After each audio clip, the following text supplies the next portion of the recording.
On a donc euh, un aspect qui a été totalement ignoré, Occulté même. c'est deux choses. Tout d'abord que, après les accords de Minsk en 2015, le conflit du Donbass ne s'est pas arrêté. Les Ukrainiens ont continué à bombarder ce qui était leur propre population. Mhm.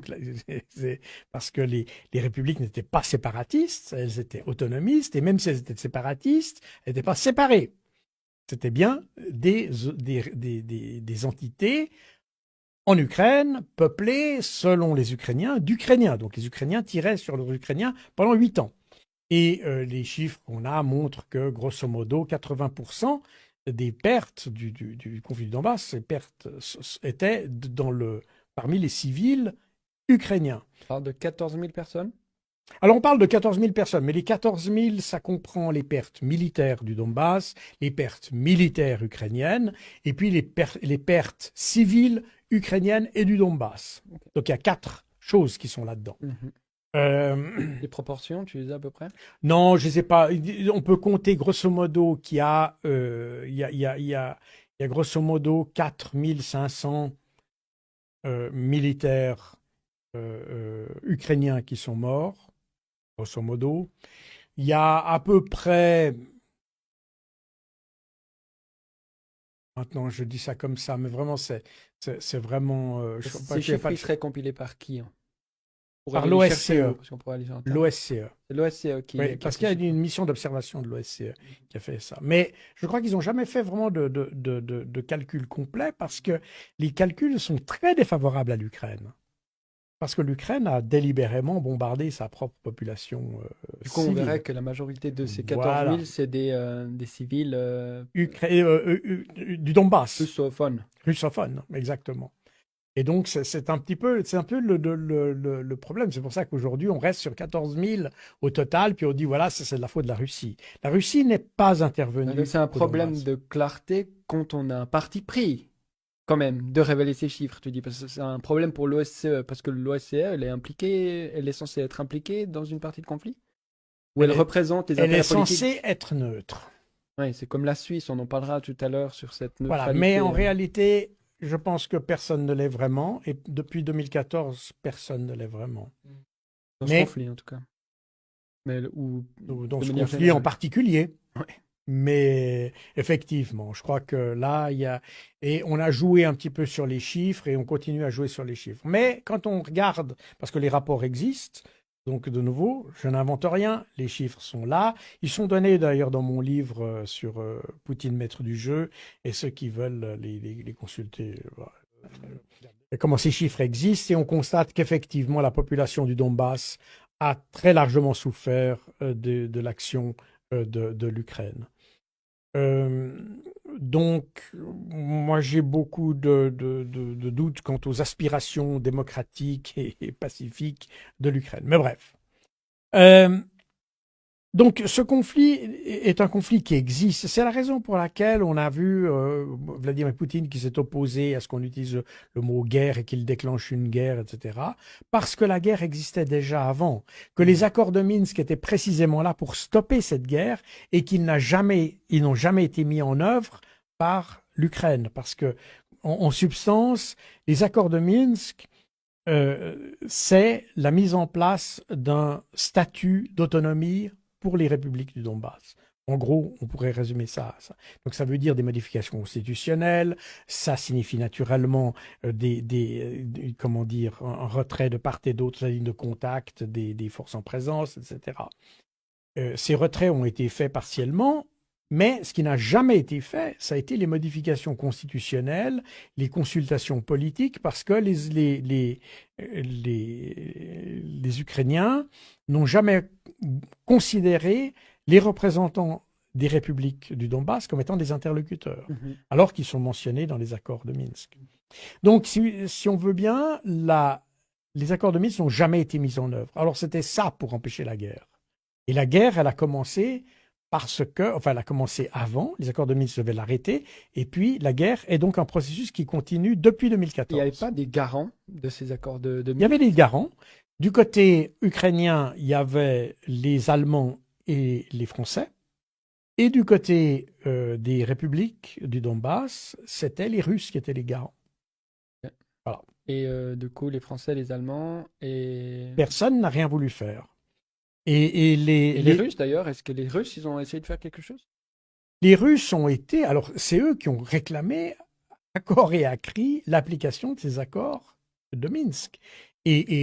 Périodiquement, on peut regarder les comptes rendus des différentes réunions qu'il y a eu. Les Russes ont systématiquement demandé l'application de ces accords. Les Français ont botté un peu en touche quelque part, parce qu'ils ont essayé de remplacer le mécanisme des accords de Minsk par ce qu'on appelait le format Normandie.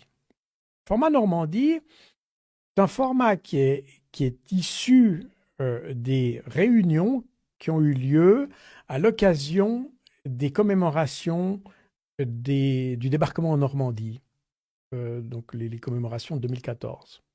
Et à cette occasion-là, il y avait les chefs d'État qui étaient présents, et c'était des chefs d'État. Donc il n'y avait pas les représentants des républiques du Donbass, par exemple. Mais c'était les chefs d'État, Vladimir Poutine, Poroshenko, évidemment François Hollande, Merkel, etc. Et à cette occasion-là, à l'issue ou à l'occasion de ces commémorations, ces 4 pays ont pu se parler et ont pu avoir une discussion sur le. Mais les accords de Minsk n'ont pas les mêmes acteurs. Parce que les accords de Minsk, c'est un accord fondamentalement entre le gouvernement de Kiev et les républiques du Donbass.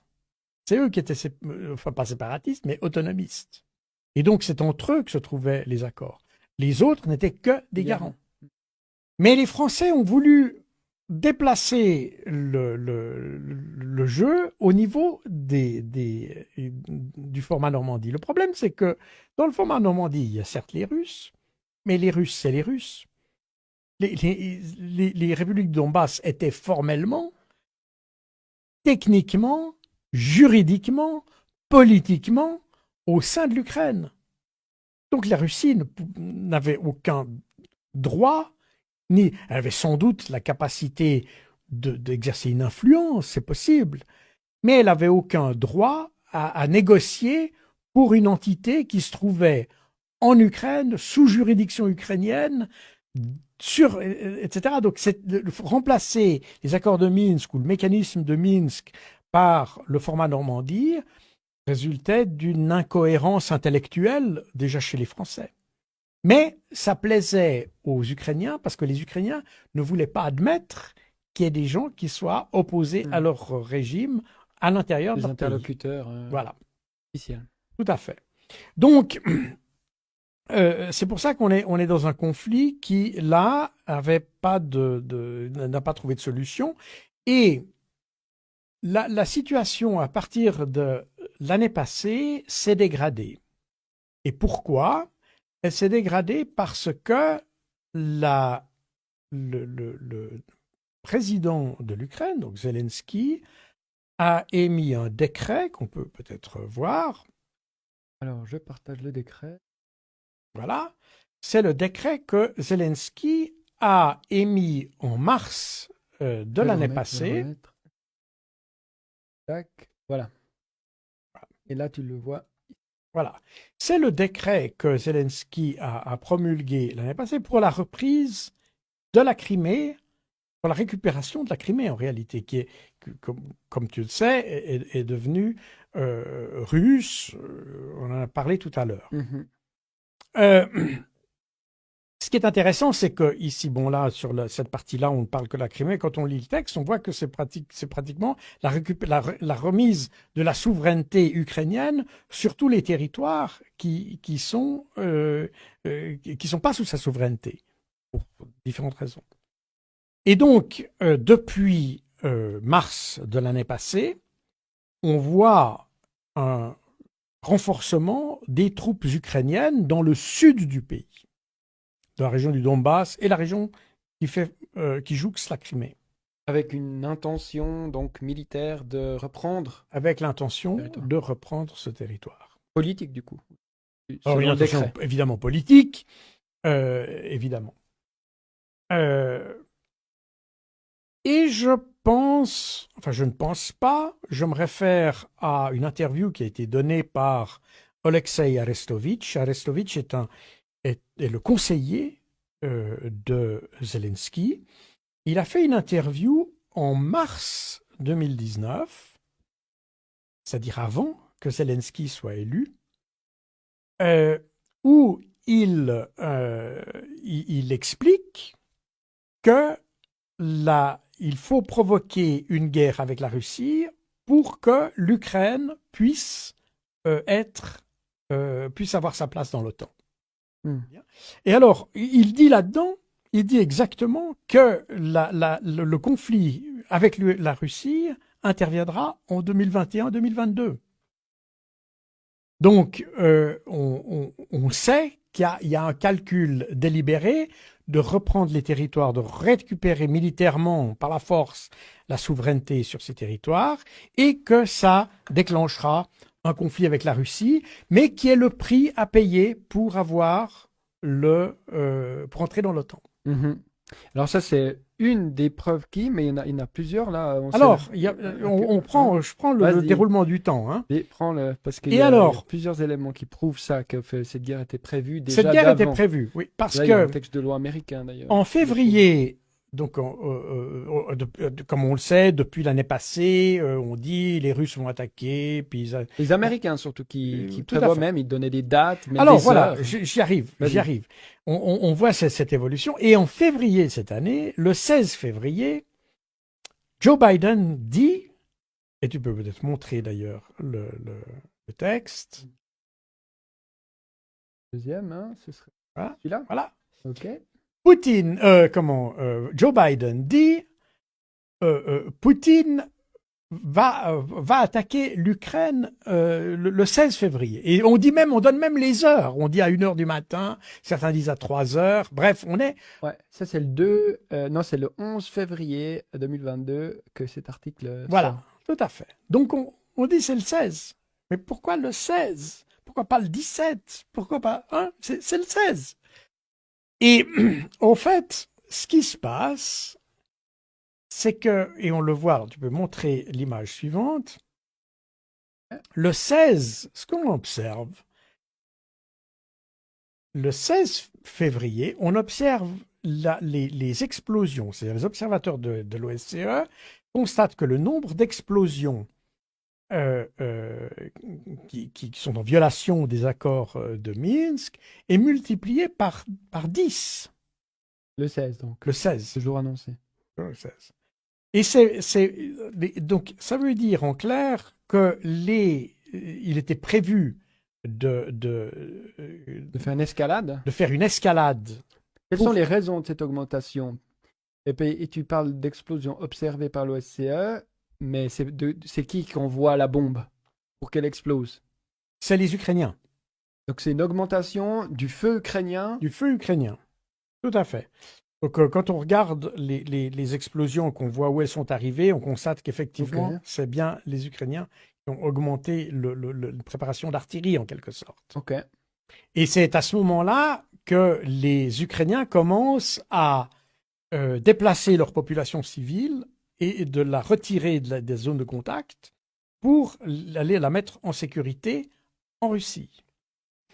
Et je pense que cette première augmentation devait déclencher, je pense que les Américains s'attendaient à ce que cette première augmentation déclenche une riposte russe. Mais les Russes ne sont pas intervenus à ce moment-là. On a retiré les populations civiles, comme j'ai dit, mais les Russes ne sont pas intervenus. Alors, le lendemain, on a encore une augmentation. Et là, on a une augmentation de 20 fois supérieure. Comme on le voit effectivement. Voilà, exactement. Et puis finalement, le 18, on a cette situation qui culmine, en fait, le 18 février. Et là, les Russes comprennent que l'offensive qu'ils avaient observé, parce qu'ils avaient observé les renforcements qui s'étaient déroulés toute l'année 2021, eh bien, ils se rendent compte que cette offensive va démarrer. Et c'est la raison pour laquelle Vladimir Poutine accepte de reconnaître l'indépendance des deux républiques du Donbass. Pourquoi est-ce qu'il reconnaît cette indépendance? Mécanique assez subtile. Il reconnaît l'indépendance des deux républiques du Donbass afin et c'est ce qu'il fait le 21 février, qui déclenche d'ailleurs une première pluie de sanctions. Hein. 21 février, il ne déclare pas l'indépendance, comme l'a dit la télévision suisse romande, mais il reconnaît l'indépendance des deux républiques. Et dans la foulée, il peut signer un traité d'amitié et d'assistance avec ces républiques. Et sur la base de ce traité d'amitié et d'assistance, les républiques peuvent demander de l'aide à la Russie en cas d'agression.